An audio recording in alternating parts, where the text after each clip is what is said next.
Hello दोस्तों, स्वागत है आप सबका मेरे YouTube चैनल रोहिणी क्लासेस में।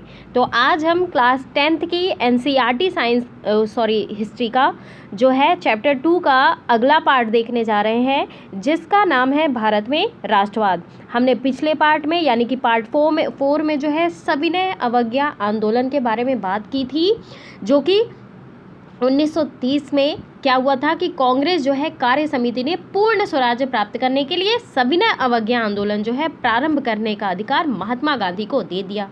अब इससे पहले कि अगर आपसे बात करूं तो 1928 के मध्य सरदार पटेल के नेतृत्व में किसानों ने बारदोली जो कि सूरत जिले में है में एक सफल सत्याग्रह किया।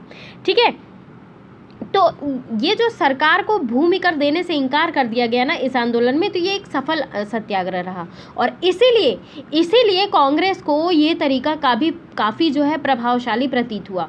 ठीक है, और जो है 1930 में 11 मांगों को लेकर गांधी जी ने जो है सरकार के सामने प्रस्तुति की। आप सभी को मैंने ये भी बताया था कि 12 मार्च 1930 को नमक कानून का उल्लंघन करने के लिए दांडी से जो है गांधी जी के साथ कई लोग रवानगी लिए, है ना। 6 अप्रैल को पहुंचे दांडी और नमक बनाकर नमक कानून तोड़ा। गांधी जी जो थे अपनी 11 सूत्री मांगों के न माने जाने पर इरविन को पत्र लिखा। क्या लिखा ये भी मैं थोड़ा सा आपको बता दूं। मैंने रोटी मांगी थी, मुझे पत्थर मिला, इंतजार की घड़ियां समाप्त हुई, क्योंकि 6 अप्रैल तक का जो है सरकार को टाइम दिया था गांधी जी। और गांधी जी ने पत्र लिखा कि मैंने रोटी मांगी थी, मुझे पत्थर मिला, अब इंतजार की घड़ियां खत्म। तो गांधी जी ने कोई कार्य जल्दी में नहीं किया। लाहौर अधिवेशन के बाद क्या किया, गांधी जी ने अपने कार्यकर्ताओं को सत्याग्रह का प्रशिक्षण दिया। 12 मार्च 1930 को गांधी जी ने अपने 79 कार्यकर्ताओं के साथ साबरमती आश्रम से समुद्र तट के स्थित जो है दांडी की ओर कूच किए। अब 200 मील बहुत दूर होता है गाइस, 200 मील की यात्रा पैदल चल के 24 दिन में पूरी की। ठीक है, सरदार पटेल ने आगे चलकर लोगों को गांधी जी के स्वागत करने के लिए तैयार किया और गांधी जी ने लोगों को बलिदान और अहिंसा का उपदेश दिया। देखिए, महात्मा गांधी द्वारा जब नमक कानून को भंग किया गया ना, तो सारे देश के लिए ये जो है सविनय अवज्ञा आंदोलन को प्रारंभ करने का संकेत था। यानी कि जगह जगह लोगों ने सरकारी कानूनों को तोड़ना शुरू कर दिया। अब महात्मा गांधी ने सविनय अवज्ञा आंदोलन में जो है कई कार्यक्रम किए। सबसे पहले अगर मैं बात करूँ तो गाँव में नमक कानून तोड़ा गया। दूसरी चीज, छात्र जो थे वे सरकारी स्कूलों और कर्मचारी जो थे सरकारी दफ्तरों को छोड़ दें। तीसरी चीज, स्त्रियां जो थी शराब, अफीम और विदेशी कपड़ों की दुकानों पर धरना दें, है ना। और जो है क्या हुआ, विदेशी कपड़ों को जलाया जाए और लोग सरकार को टैक्स ना दें।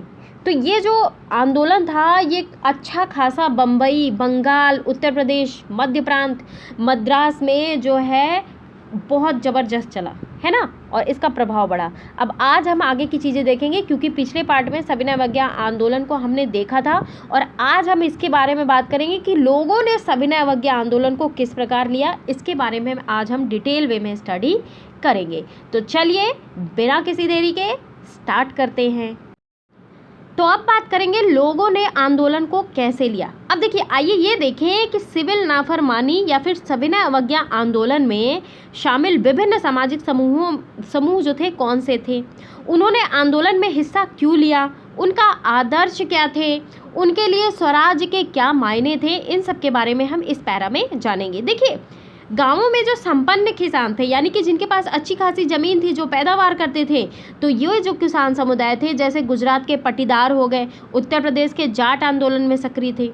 व्यावसायिक फसलों की खेती करने के कारण व्यापार में मंदी और गिरती कीमतों से वे बहुत ज़्यादा परेशान थे और जब उनकी नकद आय खत्म होने लगी ना, तो उनके लिए सरकारी लगान जो है चुकाना नामुमकिन हो गया। अब भाई पैदावार तो हो रही है, बिच पा नहीं रही है फसलें, तो कैसे लगान चुका पाएंगे। तो सरकार जो है लगान कम करने को तैयार नहीं थी, वो अलग ही जो है दमन की नीति अपनाई हुई थी और चारों तरफ असंतोष था। संपन्न किसानों ने जो है सविनय अवज्ञा आंदोलन का बढ़ चढ़कर समर्थन किया। अब उन्होंने जो है अपने समुदायों को एकजुट किया और कई बार अनिच्छुक सदस्यों को बहिष्कार के लिए मजबूर किया और उनके लिए ना स्वराज की लड़ाई भारी लगान के खिलाफ लड़ाई थी। अब आप ये देखिए कि विभिन्न वर्गों के लिए लड़ाई ये जो आंदोलन था किस प्रकार था। लेकिन जब जो है 1931 में ना लगानों के घटे बिना आंदोलन वापस ले लिया गया तो उनके अंदर बड़ी निराशा हुई, जिसका परिणाम ये हुआ कि जब 1932 में आंदोलन दोबारा शुरू हुआ ना तो उसमें बहुत से लोगों ने हिस्सा लेने से इनकार कर दिया। भाई हमारी मांग पूरी ही नहीं हो रही है तो हम क्यों आंदोलन में पार्टिसिपेट करें, जब आंदोलन आप बीच में ही रोक दे रहे हैं। और गरीब किसान केवल लगान में कमी नहीं चाहते थे, उनमें से बहुत सारे किसान जो थे ना जमींदारों से पट्टे पर जमीन लेकर खेती कर रहे थे। अब महामंदी चली रही थी तो महामंदी लंबी खिंची और नकद आमदनी गिरने लगी तो छोटे पट्टेदारों के लिए जो है ज़मीन का किराया चुकाना दूभर हो गया, है ना। और वे चाहते थे ना कि उन्हें ज़मींदारों को जो भाड़ा चुकाना था उसे माफ़ कर दिया जाए। देखिए बड़े किसानों के बारे में बात कर ली, अब हम छोटे किसानों के बारे में बात कर रहे हैं कि उनका जो है भाड़ा माफ़ हो जाए, माफ़ कर दिया जाए। वो आंदोलन को इस प्रकार देख रहे थे, है ना। और इसके लिए उन्होंने कई रेडिकल आंदोलनों में हिस्सा लिया जिसका नेतृत्व अक्सर जो है समाजवादियों और कम्युनिस्टों के हाथों में होता था। अमीर किसानों और जमींदारों की नाराजगी के भय से ना कांग्रेस जो है भाड़ा विरोधी आंदोलनों के समर्थन देने में प्रायः हिचकिचाती थी और इसी कारण गरीब किसानों और कांग्रेस के बीच संबंध जो है अनिश्चित बने रहे, है ना। भाई बड़े किसान और छोटे किसान इनके बारे में तो हम जान लिए कि ये आंदोलन को किस प्रकार देख रहे थे। बात करते हैं अब हम व्यवसायी वर्ग की क्या स्थिति थी। उन्होंने जो है सविनय अवज्ञा आंदोलन के बारे में क्या रुख अपनाया। देखिए पहले विश्व युद्ध के दौरान क्या हुआ कि भारतीय व्यापारियों और उद्योगपतियों ने भारी मुनाफा कमाया था और वे ताकतवर हो चुके थे, है ना। हम अब अध्याय 5 में और डिटेल में देखेंगे। तो अपने कारोबार को फैलाने के लिए उन्होंने ऐसी औपनिवेशिक नीतियों का विरोध किया जिसके कारण उनकी व्यावसायिक गतिविधियों में रुकावट आती थी। वे जो है विदेशी वस्तुओं के आयात से सुरक्षा चाहते थे और रुपया स्टार्लिंग विदेशी विनिमय अनुपात में बदलाव चाहते थे और जिससे क्या हो आयात में कमी की आ जाए, है ना। और व्यावसायिक हितों को संगठित करने के लिए जो है उन्होंने 1920 में भारतीय औद्योगिक व्यावसायिक कांग्रेस यानी कि Indian industrial and commercial Congress और 1927 में भारतीय वाणिज्य एवं उद्योग परिसंघ यानी कि federation of Indian chamber of commerce and industry यानी कि फिक्की का गठन किया। पुरुषोत्तम दास, ठाकुर दास और जीडी बिरला जैसे माने जाने उद्योगपति के नेतृत्व में उद्योगपतियों ने भारतीय अर्थव्यवस्था पर औपनिवेशिक नियंत्रण का विरोध किया और पहले सिविल नाफरमानी आंदोलन का समर्थन किया। उन्होंने आंदोलन को जो है आर्थिक सहायता दी, ठीक है, कई विभिन्न माध्यमों से आर्थिक मदद की और आयातित वस्तुओं को खरीदने और बेचने से इनकार कर दिया। ज़्यादातर व्यवसायी जो थे स्वराज को एक ऐसे युग के रूप में देखते थे जहां कारोबार पर औपनिवेशिक पाबंदियां नहीं होंगी, है ना, और व्यापार व जो उद्योग थे निर्बाध ढंग से फल फूल सकेंगे। तो गोलमेज सम्मेलन की विफलता यानी कि गोलमेज सम्मेलन तो असफल हुआ था ना, उसके बाद जो है व्यावसायिक संगठनों का उत्साह भी मंद पड़ गया। उन्हें उग्र गतिविधियों का भय था। वे लंबी अशांति की आशंका और कांग्रेस के युवा सदस्यों में समाजवाद के बढ़ते प्रभाव से बहुत डरे हुए थे। अब औद्योगिक श्रमिक वर्ग ने जो है सविनय अवज्ञा आंदोलन में नागपुर के अलावा और कहीं भी बहुत बड़ी संख्या में हिस्सा नहीं लिया। अब जैसे जैसे उद्योगपति जो थे ना कांग्रेस के नज़दीक आ रहे थे, मजदूर कांग्रेस से छिटकने लगे। फिर भी कुछ मजदूरों ने सविनय अवज्ञा आंदोलन में हिस्सा लिया। उन्होंने विदेशी वस्तुओं के बहिष्कार जैसे कि कुछ गांधीवादी विचारों को कम वेतन व खराब कार्य स्थितियों के खिलाफ अपनी लड़ाई में जोड़ लिया। 1930 में रेलवे कामगारों की और 1932 में गोदी कामगारों की हड़ताल हुई। 1930 में छोटा नागपुर की टिन खानों में हजारों मजदूरों ने गांधी टोपी पहनकर रैलियां और बहिष्कार अभियानों में हिस्सा लिया। फिर भी कांग्रेस अपने कार्यक्रम में मजदूरों की मांगों को समाहित करने में हिचकिचा रही थी। भाई इतना क्या हिचकिचाना, जब जाहिर सी बात है आप विभिन्न वर्गों के लोगों को समाहित करेंगे अपने आंदोलन में तो उनकी मांगों को तो रखना ही पड़ेगा ना। लेकिन कांग्रेस को क्या लगता था, कांग्रेस को ये लगता था कि इससे जो है उद्योगपति आंदोलन से दूर चले जाएंगे और साम्राज्यवाद विरोधी ताकतों में फूट पड़ेगी।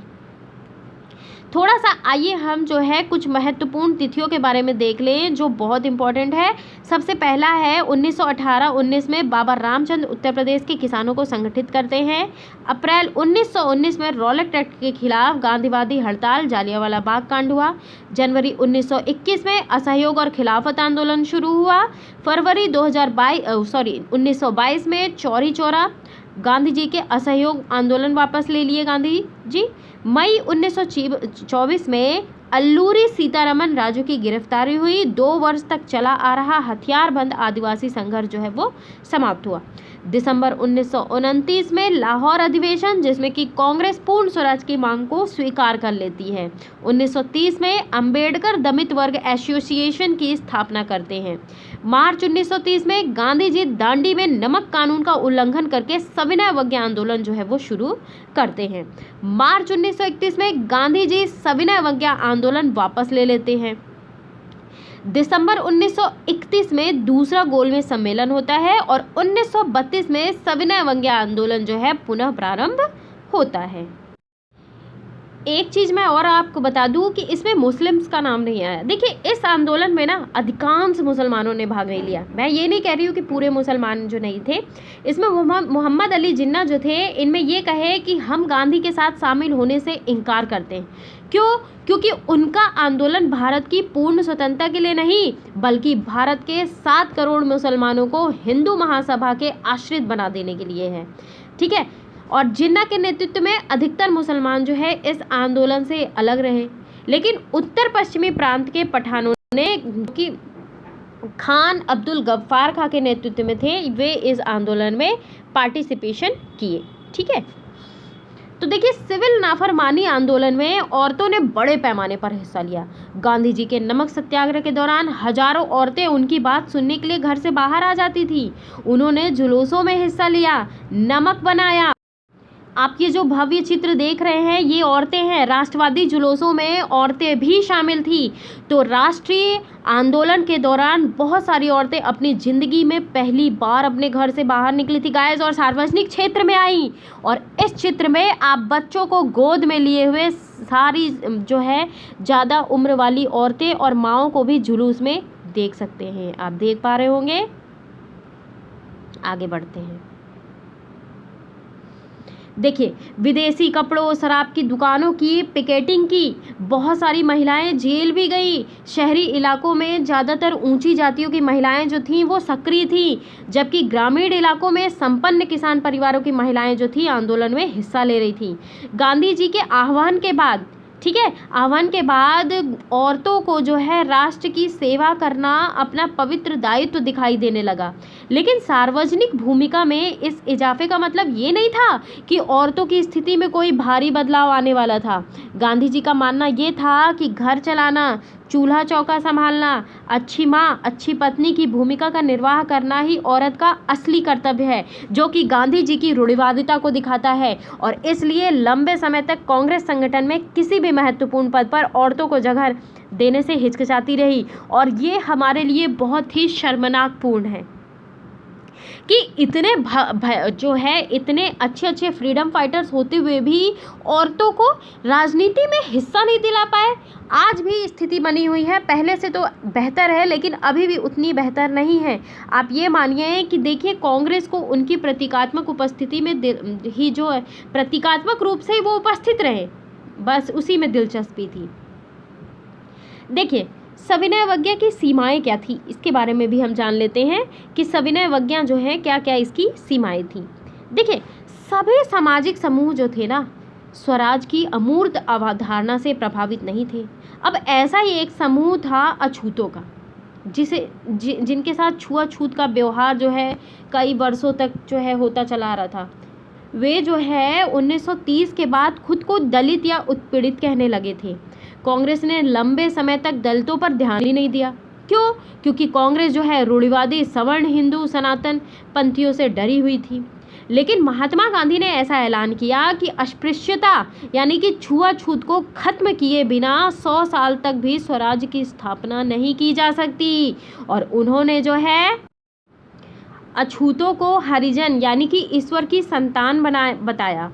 ठीक है। उन्हें मंदिरों, सार्वजनिक तालाबों, सड़कों, कुओं पर समान अधिकार दिलाने के लिए सत्याग्रह किए। मैला ढोने वाले काम को प्रतिष्ठा दिलाने के लिए वे खुद शौचालय साफ करने लगे। उन्होंने ऊंची जातियों का आह्वान किया वे अपना हृदय परिवर्तन करें और अस्पृश्यता के पाप को छोड़ें। लेकिन बहुत सारे दलित नेता अपने समुदाय की समस्याओं का जो है अलग राजनीतिक हल ढूंढना चाहते थे। वे खुद को संगठित करने लगे। उन्होंने शिक्षा संस्थानों में आरक्षण के लिए आवाज उठाई, अलग निर्वाचन क्षेत्रों की बात कही ताकि वहां से विधायी परिषदों के लिए केवल दलितों को ही चुनकर भेजा जा सके। उनका मानना ये था ना कि उनकी सामाजिक अपंगता केवल राजनीतिक सशक्तिकरण से ही दूर हो सकती है ना। जब जो है संविधान में ये चीज़ लिखी जाएगी, आरक्षण की बातें की जाएंगी, और इसलिए सविनय अवज्ञा आंदोलन में दलितों की हिस्सेदारी काफ़ी सीमित थी। महाराष्ट्र और नागपुर की अगर मैं आपको बात बताऊं तो यह बात खास तौर से दिखाई देती थी जहाँ उनके संगठन जो है काफ़ी मजबूत थे। बात करेंगे अब डॉक्टर भीमराव अंबेडकर। ये दलितों के जो है भगवान थे, ठीक है। 1930 में दलितों को दमित वर्ग एसोसिएशन यानी कि डिप्रेस्ड क्लास एसोसिएशन में संगठित किया। दलितों के लिए अलग निर्वाचन क्षेत्रों पर सवाल पर जो है दूसरे गोलमेज सम्मेलन में महात्मा गांधी के साथ उनका काफ़ी विवाद हुआ, है ना। और जब ब्रिटिश सरकार ने अंबेडकर की बात मान ली तो गांधी जी आमरण अनशन पर बैठ गए। अब उनका मत ये था कि दलितों के लिए अलग निर्वाचन क्षेत्रों की व्यवस्था से जो है समाज में उनके एकीकरण की प्रक्रिया धीमी पड़ जाएगी। आखिरकार अंबेडकर ने गांधी जी की राय मान ली और सितंबर 1932 में पूना पैक्ट पर हस्ताक्षर कर दिए। इससे क्या हुआ, दमित वर्ग जिन्हें बाद में अनुसूचित जाति के नाम से जाना गया को प्रांतीय और केंद्रीय विधायी परिषदों में आरक्षित सीटें मिल गई। हालांकि उनके लिए मतदान जो है सामान्य निर्वाचन क्षेत्रों में ही होता था। फिर भी दलित आंदोलन जो है कांग्रेस के नेतृत्व में चल रहे राष्ट्रीय आंदोलन को शंका की दृष्टि से ही देखता रहा। भारत के कुछ मुस्लिम संगठनों जिनने जो है राजनीतिक संगठनों ने भी सविनय अवज्ञा आंदोलन में कोई खास उत्साह नहीं जताया। जैसे कि मैंने आपको बताया कि मोहम्मद अली जिन्ना ने क्या कहा, है ना। तो असहयोग और खिलाफत आंदोलन के शांत पड़ जाने के बाद ना मुसलमानों का एक बहुत बड़ा तबका जो था कांग्रेस से कटा हुआ महसूस करने लग गया। 1920 के दशक के मध्य से कांग्रेस जो था ना हिंदू महासभा जैसे हिंदू धार्मिक राष्ट्रवादी संगठनों से काफ़ी करीब दिखने लगा। और जैसे जैसे हिंदू मुसलमान के बीच संबंध खराब होते गए ना दोनों समुदाय जो है उग्र धार्मिक जुलूस निकालने लगे। इससे कई शहरों में हिंदू मुस्लिम सांप्रदायिक टकराव और दंगे हुए गाइस, और हर दंगे के साथ दोनों समुदाय बीच का फासला जो है उनका बढ़ता गया और आज तक जो है बढ़ता ही चला रहा है। देखिए कहीं भी कुछ भी होता है हिंदू के बारे में या मुस्लिम के बारे में कुछ भी जो होता है दंगे फसाद हो जाते हैं। हम ये क्यों भूल जाते हैं कि हम हिंदू मुस्लिम सिख ईसाई होने से पहले एक भारतीय नागरिक हैं, है ना। तो कांग्रेस और मुस्लिम लीग ने एक बार फिर गठबंधन का प्रयास किया। 1927 में ऐसा भी लगा कि अब एकता स्थापित हो ही जाएगी। सबसे महत्वपूर्ण मतभेद जो था ना भावी विधानसभाओं में प्रतिनिधित्व के सवाल पर थे। अब मुस्लिम लीग के नेताओं में से एक थे मोहम्मद अली जिन्ना, जैसे कि मैंने आपको बताया। इनका कहना ये था कि अगर मुसलमानों को केंद्रीय सभा में आरक्षित सीटें दी जाएं और मुस्लिम बहुल प्रांतों यानी कि बंगाल और पंजाब में मुसलमानों को की आबादी के अनुपात में प्रतिनिधित्व जो है दिया जाए तो वे जो है मुसलमानों के लिए पृथक निर्वाचिका की मांग छोड़ने के लिए तैयार हैं। तो प्रतिनिधित्व के सवाल पर ये बहस जो है मुबाहिसा चल रही थी कि 1928 में आयोजित किए गए जो सर्वदलीय सम्मेलन है हिंदू महासभा के M.R. जयकर इस समझौते के लिए किए जा रहे प्रयासों की खुलेआम निंदा शुरू कर दी, जिससे ये जो मुद्दा था इसकी समाधान की सारी शंकाएं जो हैं वो समाप्त हो चुकी थी। तो जब सविनय अवज्ञा आंदोलन फिर से शुरू हुआ ना तो उस समय जो है समुदायों के बीच संदेह और अविश्वास का माहौल बना हुआ था। ठीक है, कांग्रेस से कटे हुए मुसलमान का बड़ा तबका जो है किसी संयुक्त संघर्ष के लिए तैयार नहीं था। बहुत सारे मुस्लिम नेता और बुद्धिजीवी जो थे ना भारत में अल्पसंख्यकों के रूप में मुसलमानों की हैसियत को लेकर चिंता जता रहे थे। उनको ये भय था कि हिंदू बहुसंख्य के वर्चस्व की स्थिति में अल्पसंख्यकों की संस्कृति और पहचान जो है खो जाएगी। तभी तो भारत का विभाजन हुआ, है ना। अब आइए इसमें देख लेते हैं थोड़ा सा बॉक्स में। 1930 में क्या हुआ, मुस्लिम लीग के अध्यक्ष सर मोहम्मद इकबाल ने जो है मुसलमानों के लिए अल्पसंख्यक राजनीतिक हितों की रक्षा के उद्देश्य से पृथक निर्वाचिका की जरूरत पर एक बार फिर जोर दिया। माना जाता ही है कि बाद के सालों में पाकिस्तान की मांग के लिए जो आवाज़ उठी ना, उसका बौद्धिक औचित्य उनके इसी जो है बयान से उपजा था।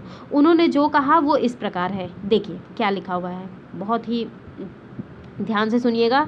मुझे यह कहने में जरा सी भी हिचकिचाहट नहीं है कि अगर स्थायी सांप्रदायिक बंदोबस्त के तौर पर भारतीय मुसलमान को उसके अपने भारतीय होमलैंड में अपनी संस्कृति और परंपरा के अनुसार पूर्ण और स्वतंत्र विकास का अधिकार दिया जाए तो भारत की स्वतंत्रता के लिए अपना सब कुछ न्यौछावर करने के लिए तैयार हो जाएंगे। प्रत्येक समूह को अपने तरीकों से स्वतंत्र विकास का अधिकार है। यह सिद्धांत किसी संकुचित सांप्रदायिकता भावना से नहीं उपजा है। जो समुदाय अन्य समुदायों के प्रति दुर्भावना रखता है वह नीच और अधम है। मैं अन्य समुदायों के रीति रिवाजों, धर्मों, सामाजिक संस्थानों का अगाध सम्मान करता हूँ। कुरान की हिदायतों के अनुसार यह मेरा दायित्व है कि अगर ज़रूरत हो तो मैं उनके उपासना स्थल की भी जो है रक्षा करूँगा, लेकिन मैं उस सांप्रदायिक समूह को प्रेम करता हूँ जो मेरे लिए जीवन और आचरण का स्रोत है, जिसने मुझे अपना धर्म, अपना साहित्य, अपने विचार, अपनी संस्कृति देकर मुझे ऐसा बनाया और इस प्रकार मेरी मौजूदा चेतना में अपने पूरे अतीत को एक सजीव कार्यात्मक तत्व के रूप में समो दिया। ठीक है, ऐसे में अपने उच्चतर आयाम में सांप्रदायिकता जो है भारत जैसे देश के भीतर एक लयात्मक समुच्चय के निर्माण के लिए अपरिहार्य है। यूरोपीय देशों की तरह भारतीय समाज की इकाइयां भूभागों में बटी हुई नहीं हैं। भारत के सामुदायिक समूहों को मान्यता दिए बिना यहाँ यूरोपीय लोकतंत्र के सिद्धांत को लागू नहीं किया जा सकता। भारत के भीतर एक मुस्लिम भारत की स्थापना के लिए मुसलमानों की ओर से उठ रही मांग बिल्कुल सही है। हिंदू सोचता है कि पृथक निर्वाचिका की जो है प्रस्ताव सच्चे राष्ट्रवाद भावना के विपरीत है, क्योंकि वह मानता था कि राष्ट्र जो है, राष्ट्र शब्द का मतलब एक ऐसे सार्वभौमिक सम्मिश्रण से है जिसमें किसी भी सामुदायिक इकाई को अपनी निजी विशिष्टता बनाए रखने का अधिकार नहीं हो सकता। लेकिन हालात ऐसे नहीं हैं। भारत नस्ली और धार्मिक विशिष्टताओं वाला देश है और इसी में आप यह तथ्य भी जोड़ दीजिए कि मुसलमान आर्थिक रूप से सामान्यतः कमज़ोर है, उन पर भारी कर्जे हैं, खास तौर से पंजाब में और कई प्रांतों में उनकी संख्या कम है। और इसके बाद आप ये देखेंगे कि पृथक निर्वाचिका को बनाए रखने के लिए हम जो है बेचैनी का अर्थ, हमारी बेचैनी का अर्थ क्या है। अब देखिए अगले पार्ट में जो है हम सामूहिक अपनेपन का भाव के बारे में डिटेल वे में देखेंगे। और कैसा लगा मेरा ये वीडियो ज़रूर आप मुझे कमेंट बॉक्स में बताएं। गाइस, चैनल को सब्सक्राइब ना किया हो तो ज़रूर कर लें, ये चैनल आपके लिए बेनिफिशियल है ना। और जो है हम जब ये मैं किसी और देश के बारे में बात नहीं कर रही हूँ, ये अपने देश के बारे में बात हो रही है।